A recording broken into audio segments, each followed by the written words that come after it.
Hello everyone. आज आपण mathematics part 2 circle यामधले इम्पॉर्टंट क्वेश्चन बघणार आहोत.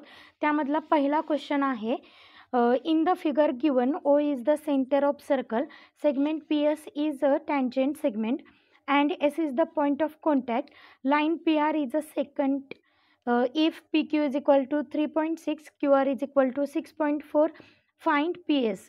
डायग्राम इथं दिले आहे बघा. एक आपल्याला टँजंट सेगमेंट दिलेला आहे आणि एक सेकंड दिलेला आहे. तर आपल्याला आत्ता काय करायचं आहे, तर फर्स्ट स्टेप जे गिवन दिलेलं आहे ते लिहून घ्यायचं आहे. P Q is equal to 3.6, Q R is equal to 6.4. ज्या व्हॅल्यूज दिलेल्या आहेत त्या फर्स्ट आपण काय घेतल्या, लिहून घेतल्या. स्टेप सेकंड, डायग्रॅमवरून बघायचं की एक सेगमेंट सर्कलच्या आतमध्ये जाते आणि एक सेगमेंट सर्कलला टच करून जाते, म्हणजे त्याला टँजंट सेगमेंट म्हणायचं. मग आपण यामध्ये जो थेरम वापरणार आहोत तो म्हणजे कोणता, तर tangent second segment theorem. Tangent second segment theorem.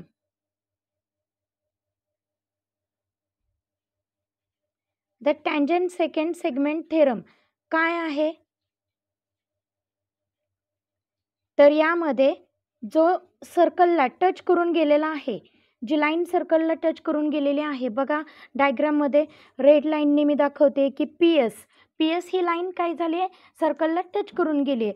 तर त्या लाईनचं काय करायचं आहे, स्क्वेअर करायचं आहे. म्हणजे इथे काय येणार आत्ता, P S square is equal to, आता जी लाईन सर्कलच्या आतमध्ये जाते पण त्यातली लाईन अर्धी राहिली आहे ती म्हणजे पी क्यू आणि दुसरी म्हणजे पी आर.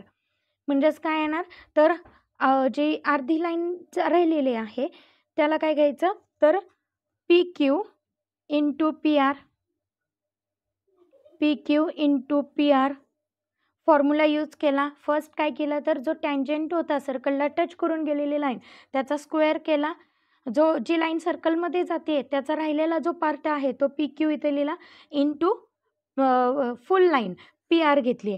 आता व्हॅल्यूज दिल्यात पण आपल्याकडे पी आरची व्हॅल्यू नाही आहे, म्हणून काय करूया आपण, फर्स्ट पी आर काढूया. पी आर म्हणजे बघा, मी पुन्हा सर्कल ड्रॉ करते की एक लाईन आतमध्ये गेली, एक लाईन टच करून गेलेली आहे, याला नाव आहे पी एस, इथं आहे क्यू आणि इथं आहे आर. जी पी आर आहे ते पी आरचं आपण काय करतो, डिवाइड करू शकतो. म्हणजे पी आर कशी डिवाइड करणार, P Q plus Q R, P Q plus Q R. P क्यूची व्हॅल्यू दिली आहे बघा 3.6 प्लस क्यू आर आपल्याला दिलेला आहे 6.4. व्हॅल्यूज पुट करूया म्हणजेच काय येणार, व्हॅल्यूज पुट करून ॲडिशन करूया म्हणजेच काय येणार बघा, 10.0. म्हणजेच आपल्याला पी आर मिळाला 10.0. पॉईंट नाही लिहिलं तरी चालतो, पी आर आपल्याला मिळाला 10. आता पुन्हा फॉर्म्युला लिहून घेऊया. सेकंड ॲरोला काय फॉर्म्युला झालं तयार, तर P R square is equal to P Q into P R. P Q into P R. P क्यूची व्हॅल्यू पुट करूया. पी क्यू दिलेला आहे 3.6 इंटू पी आर आहे आपला 10. व्हॅल्यूज पुट केल्या. आता हा जो पॉईंट आहे, इथे जो पॉईंट दिसतोय तो पॉईंट काय करायचं तर काढून टाकायचं आहे. म्हणजे काय येणार, पॉईंट नंतर आपल्याकडे एकच नंबर आहे तो काढून टाकायचा आणि 36/10 इंटू 10. पॉईंट काढून टाकल्यानंतर तो पॉईंटचं काय केलं, कन्वर्ट 10मध्ये लिहिलं आणि 10 गेट कॅन्सल केले म्हणजेच आपल्याला मिळाला 36. हा काय झाला, तर पी एस स्क्वेअर आला आपल्याला. पी एस स्क्वेअर जो आपल्याला टँजंट होता तो. आता स्क्वेअर काढून टाकायचा आहे म्हणजे काय येणार, P S is equal to, square काढून टाकताना 36ला रूट जातं. आता 36 कशाचा स्क्वेअर आहे, तर 6चा स्क्वेअर आहे, म्हणजे रूट काढताना आपल्याला तो स्क्वेअर बघायचा असतो. म्हणजे पी आर मिळाला आपल्याला 6. टेकिंग स्क्वेअर रूट काढून आपल्याला काय घेतलं, तर 6 मिळाला. क्वेश्चन नंबर सेकंड आहे बघा स्क्रीनवरती. सर्कल दिलेला आहे, सर्कलमध्येच एक ट्रायंगल दिलेला आहे. व्हॅल्यूज दिल्यात, M K is equal to 12, L K is equal to 6√3 आणि in the given figure M is the center of circle, segment KL is a tangent, L is the point of contact, M K दिलेली आहे value 12, K L is equal to 6√3. Then find radius of circle. Radius of circle find out करायचं आहे. Step wise example सोडवलं तर ते व्यवस्थित लक्षात राहतं. स्टेप पहिली, जो ट्रायंगल दिलेला आहे त्या ट्रायंगलचं नाव लिहून घ्यायचं, एम के एल, ट्रायंगल एम के एल, किंवा एल हा सेंटर घेतला तरी चालेल, एम एल के. जो अँगल एम एल के आहे तो काय तर टँजंट थेरम इथे यूज करायचं आहे. Use tangent theorem. Angle M L K is equal to 90 degree. हे कशावरून लिहिले आपण, तर टँजंट थेरमवरून लिहितोय. म्हणजे काय तर एक सर्कलला टच केलेली जी लाईन असते त्याला आपण टँजंट म्हणतो आणि तो टँजंट नेहमी 90 डिग्रीचा घ्यायचा आहे. स्टेप सेकंड, जर आपल्याला ट्रायंगल 90 डिग्रीचं असेल तर आपल्याला माहीतच आहे की तो राईट अँगल ट्रायंगल आहे, आणि राईट अँगल ट्रायंगल असेल तर कोणता थेरम यूज करायचा, by Pythagoras theorem. By Pythagoras theorem.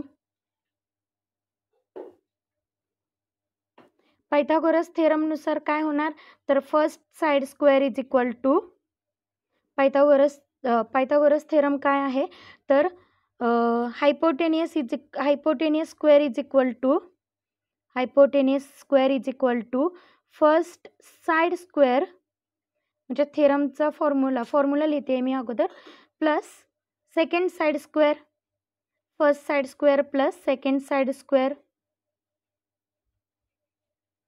आता हायपोटेनियस म्हणजे काय की जो 90 डिग्रीचा आहे त्याच्या समोरची जी लाईन असते त्याला म्हणायचं हायपोटेनियस. म्हणजे एल हा 90 डिग्रीचा आहे आणि 90 डिग्रीच्या समोरची लाईन म्हणजेच हायपोटेनियस. हायपोटेनियस कोणता आला तर तो एम के आला. मग आपण टाकूया हायपोटेनियस म्हणजेच काय येणार, M K square is equal to, आता राहिलेल्या दोन्ही बाजू आहेत त्यातले एकीला फर्स्ट साइड स्क्वेअर टाकूया, M L square plus L के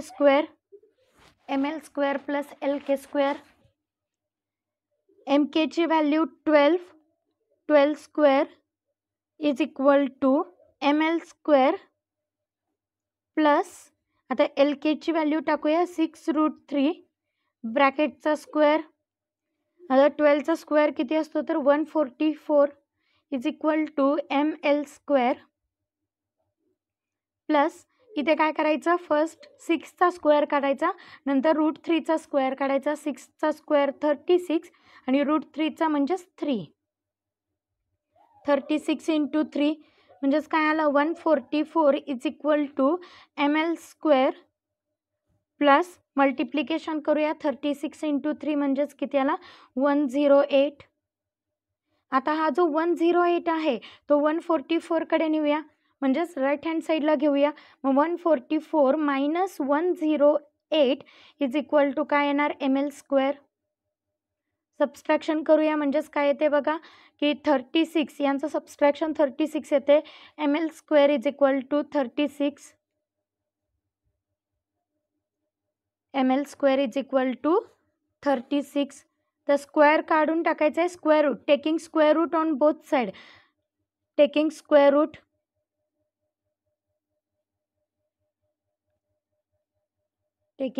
रूट. जेव्हा आपण एम एलचा स्क्वेअर काढतो तेव्हा पुढच्या नंबरला काय देतो आपण, रूट देतो. म्हणजेच M L is equal to square root of 36, आणि 36 कशाचा स्क्वेअर आहे तर 6चा स्क्वेअर आहे. M L is equal to 6, आणि एम एल ही काय झाली तर रेडियस झाली.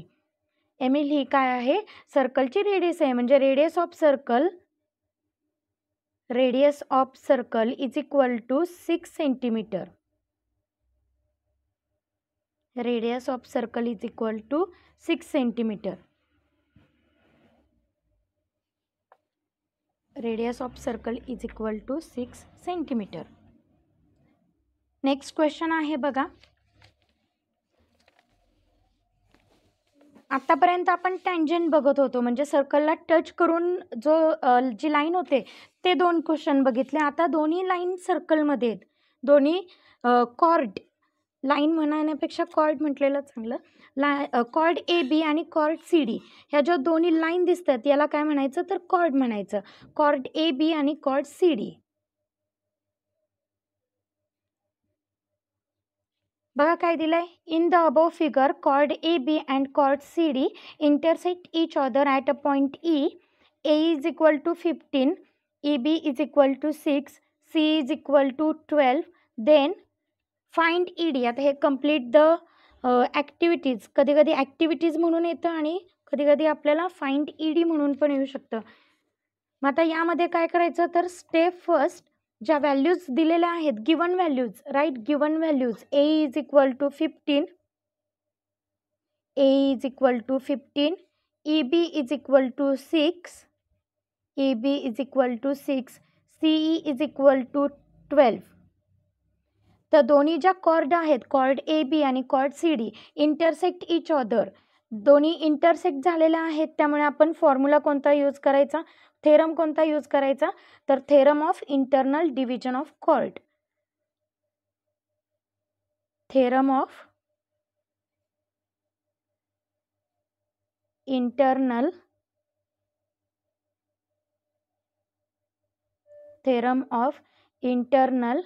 डिव्हिजन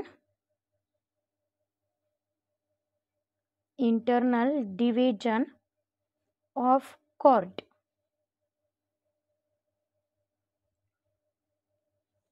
ज्या इंटरनल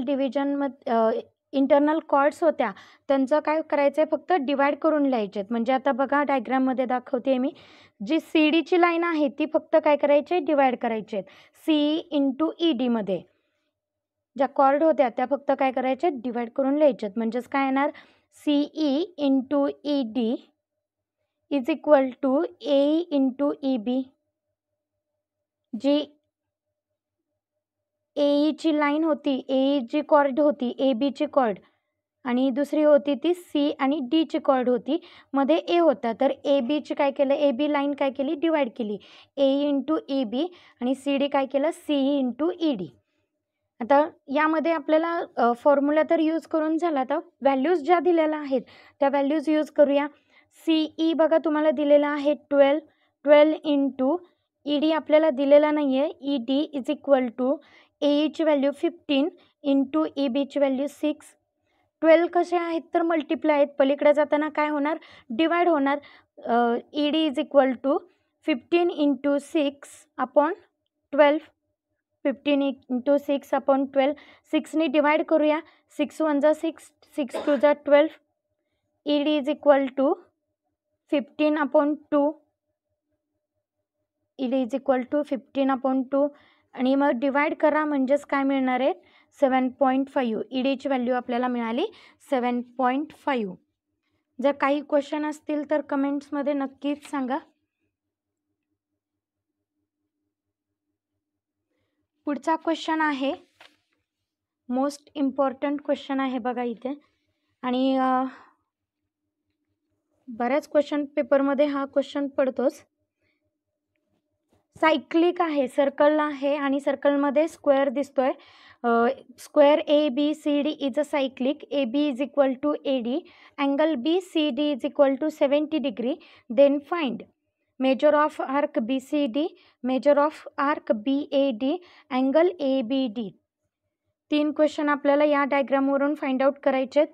फर्स्ट काय करायचं, तर डायग्राम आहे तर काढून घ्यायचे आणि त्यामध्ये अँगल सी दिलेला आहे, तो अँगल सी आपण इथे टाकायचा आहे. Angle C is equal to किती दिलेला आहे, 70 डिग्री. स्टेप फर्स्ट, जो पहिलं सेंटेन्स होतं ते सेंटेन्स लिहून घ्यायचं की square A B C D is cyclic quadrilateral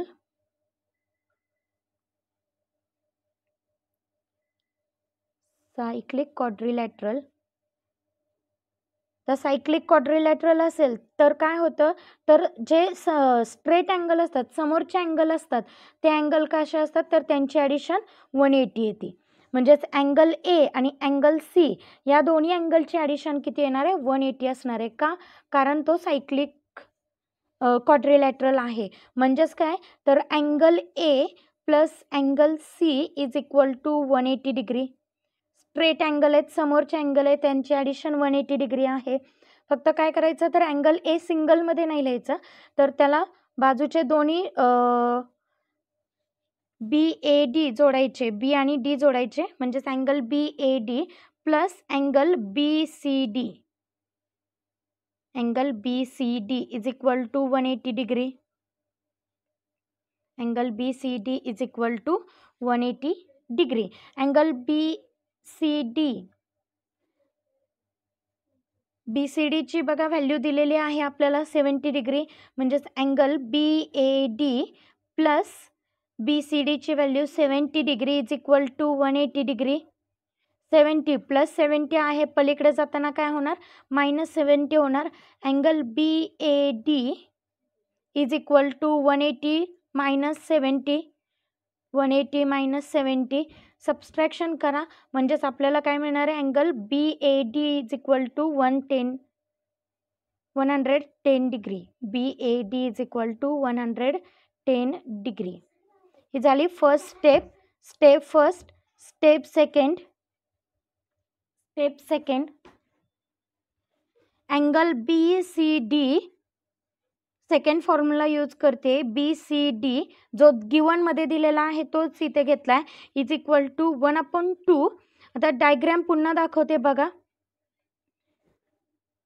डायग्रॅममध्ये जो अँगल BCD आहे हा अँगल आपण सांगितला, आणि त्याच्या समोरचा जो सर्कल आहे, सर्कलचा राहिलेला पार्ट आहे तो म्हणजे त्याचा आर्क. सर्कलचा पार्ट आहे तो म्हणजे त्याचा आर्क. आणि आपल्याला आता आर्कशी रिलेटेड फॉर्म्युला बघायचा आहे. Angle BCD is equal to 1/2 measure of arc BAD. Measure of arc BAD formula use केला. आता BCD ची व्हॅल्यू आपल्याला दिलेली आहे गिवनमध्ये 70 degree is equal to 1/2 measure of arc BAD. Measure of arc BAD. इथे बघा 2 डिवाइड आहेत, 70च्या तिथे घेतल्यानंतर काय होणार, मल्टिप्लाय होणार. या बाजूला डिवाइड आहे तर इकडे येताना मल्टिप्लाय होणार. 70 × 2 is equal to measure of arc BAD. Measure of arc BAD. Multiplication करा. 17 × 2 म्हणजेच 140 degree is equal to measure of arc BAD. Second जो क्वेश्चन सांगितलेला आपल्याला बी क्वेश्चन तोच आपण इथे फाइंड आउट केलाय. Measure of arc BAD is equal to 140 degree. 140 degree. आता थर्ड आहे. सेकंड सॉल्व केला. आता थर्डमध्ये सी काढायचं आहे. बघा क्वेश्चनमध्ये वरती दिलेलाच होता की अँगल ABD आपल्याला फाइंड आउट करायचं आहे. अँगल ABD आपल्याला काय करायचं आहे, फाइंड आउट करायचं आहे. तर जो ट्रायंगल तयार दिसतोय, जो वरचा ट्रायंगल आहे ABD मधला ट्रायंगल आहे, डायग्राममध्ये बघा दिलेला आहे. त्यातले जे सेगमेंट आहेत, segment AB congruent segment AD हे गिवनमध्येच आहे, आपल्याला दिलेलंच आहे की सेगमेंट AB आणि सेगमेंट AD हे दोन्ही कॉन्ग्रंट आहेत, म्हणून इथं काय मी टाकणार आहे तर गिवन. याचं रिझन काय लिहायचं आहे तर ते गिवनमध्ये आहे. जर हे दोन्ही सेगमेंट कॉन्ग्रंट असतील तर याचा अर्थ तो ट्रायंगल आहे तो आयसोस्केल ट्रायंगल झाला. म्हणजे triangle ABD is आयसोस्केल triangle. आयसोस्केल triangle.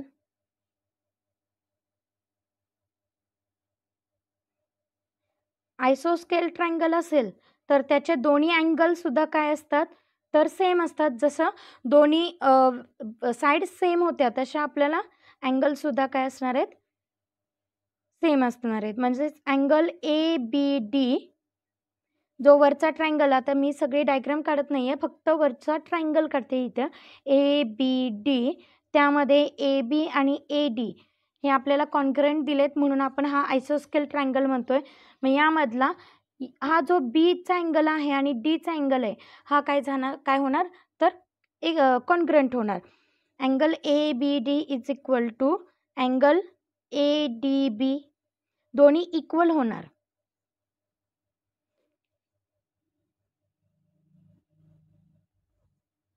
Next arrow घेऊया, म्हणजे तिन्ही अँगल होते, angle A, angle B, angle D. या तिन्ही अँगलची ॲडिशन तर आपल्याला माहीतच आहे. ट्रायंगलची ॲडिशन, ट्रायंगलच्या तिन्ही अँगलची ॲडिशन 180 डिग्री येते. तेच आपण इथं यूज करणार आहोत. Angle A plus angle B plus angle D is equal to 180 degree, is equal to 180 degree. Angle B angle A 110 degree दिलेली आहे व्हॅल्यूज आपल्याला, म्हणजे आपण वरती काढलेलीच आहे बघा. 110 डिग्री सुरुवातीला फर्स्ट स्टेपलाच काढलेली आहे. अँगल बी आपल्याला माहिती नाही आहे, तो काढायचा आहे आपल्याला. प्लस अँगल डी सुद्धा माहिती नाही, पण दोन्ही सेम आहेत, म्हणून आपण angle B plus angle B is equal to 180 degree. आता मी इथं सिंगल अँगल घेतलेत, आपल्याला एकत्र तिन्ही अँगल लिहायचे असतील तरी लिहू शकतो आपण. म्हणजेच काय 110 डिग्री प्लस, आता या डायग्रामवरून बघा, बी सेंटरला टाकायचा, म्हणजे काय येणार ए बी डी. सेंटरला टाकल्यानंतर काय येणार अँगल ए बी डी. बी फक्त काय करायचा सेंटरला टाकायचा. इथे सुद्धा angle A B D is equal to 180 degree. दोन्ही अँगल सेम आहेत, त्यामुळे दोन्ही अँगलची ॲडिशन करूया. 110 degree plus 2 angle A B D is equal to 180 degree.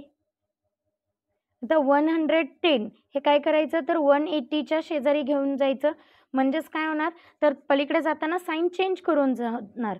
म्हणजेच 2 angle A B D is equal to 180 minus 110, 180 minus 110.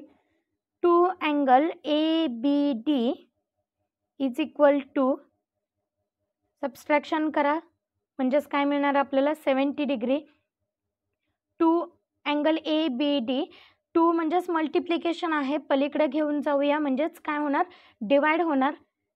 Angle A B D angle A B D is equal to 70/2.